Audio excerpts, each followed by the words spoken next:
when he spoke at the construction site. He never mentioned those guys who died building that dam, my dad said. Some of his friends had died there, men from Arkansas, Oklahoma, and Missouri. He then took a job in a sawmill in Clatskanie, Oregon, a little town alongside the Columbia River. I was born there, and my mother has a picture of my dad standing in front of the gate to the mill, proudly holding me up to face the camera. My bonnet is on crooked and about to come untied. His hat is pushed back on his forehead, and he's wearing a big grin. Was he going into work or just finishing his shift? It doesn't matter. In either case, he had a job and a family. These were his salad days. In 1941, we moved to Yakima, Washington, where my dad went to work as a saw filer, a skilled trade he'd learned in Clatskanie. When war broke out, he was given a deferment because his work was considered necessary to the war effort. Finished lumber was in demand by the armed services, and he kept his saws so sharp they could shave the hair off your arm. After my dad had moved us to Yakima, he moved his folks into the same neighborhood. By the mid-1940s, the rest of my dad's family, his brother, his sister, and her husband, as well as uncles, cousins, nephews, and most of their extended family and friends, had come out from Arkansas, all because my dad came out first. The men went to work at Boise Cascade, where my dad worked, and the women packed apples in the canneries. And in just a little while, it seemed, according to my mother, everybody was better off than my dad.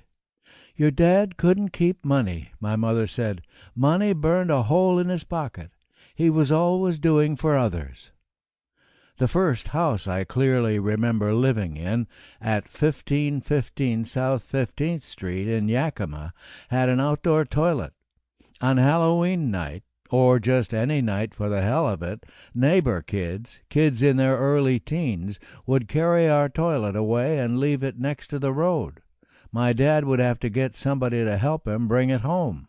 Or these kids would take the toilet and stand it in somebody else's backyard.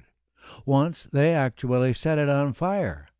But ours wasn't the only house that had an outdoor toilet. When I was old enough to know what I was doing, I threw rocks at the other toilets when I'd see someone go inside. This was called bombing the toilets. After a while, though, everyone went to indoor plumbing until suddenly our toilet was the last outdoor one in the neighborhood. I remember the shame I felt when my third-grade teacher, Mr. Wise, drove me home from school one day. I asked him to stop at the house just before ours, claiming I lived there. I can recall what happened one night when my dad came home late to find that my mother had locked all the doors on him from the inside. He was drunk, and we could feel the house shudder as he rattled the door. When he'd managed to force open the window, she hit him between the eyes with a colander and knocked him out. We could see him down there on the grass. For years afterward I used to pick up this colander, it was as heavy as a rolling pin, and imagine what it would feel like to be hit in the head with something like that. It was during this period that I remember my dad taking me into the bedroom, sitting me down on the bed, and telling me that I might have to go live with my Aunt Lavon for a while. I couldn't understand what I'd done that meant I'd have to go away from home to live. But this, too, whatever prompted it, must have blown over more or less, anyway, because we stayed together, and I didn't have to go live with her or anyone else. I remember my mother pouring his whiskey down the sink. Sometimes she'd pour it all out, and sometimes, if she was afraid of getting caught, she'd only pour half of it out and then add water to the rest. I tasted some of his whiskey once myself. It was terrible stuff, and I don't see how anybody could drink it.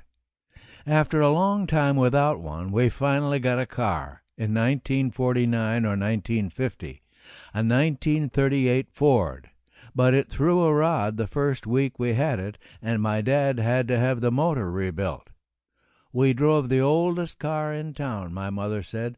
We could have had a Cadillac for all he spent on car repairs.